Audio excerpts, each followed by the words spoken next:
بسم اللہ الرحمن الرحیم۔ ایک اہم عمل کی فضیلت، دوران سفر شر سے بچنے کی دعا۔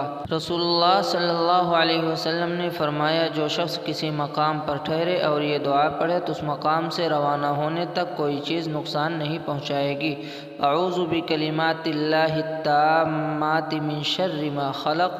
ترجمہ: اللہ کے مکمل و جامع کلمات کے ذریعے تمام مخلوق کے شر سے پناہ چاہتا ہوں۔ ایک گناہ کے بارے میں ایک برے کلمے کی سزا۔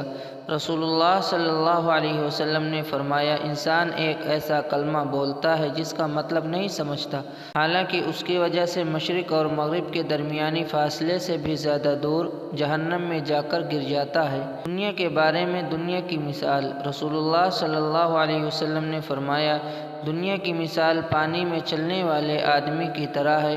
کیا جو پانی میں چلتا ہے اس سے یہ ہو سکتا ہے کہ اس کے قدم نہ بھیگے؟ خلاصہ، جس طرح پانی میں چلنے والے کا قدم بھیگے بغیر نہیں رہ سکتا، اسی طرح دنیا میں گھسنے والا گناہ اور آفتوں سے نہیں بچ سکتا۔ آخرت کے بارے میں اچھے لوگ کامیاب ہوں گے۔ قرآن میں اللہ تعالیٰ فرماتا ہے، جس وقت سور پھونکا جائے گا اس دن لوگوں کے درمیان کسی قسم کا رشتہ ناتا باقی نہیں رہے گا اور نہ ایک دوسرے کا حال پوچھ سکیں گے۔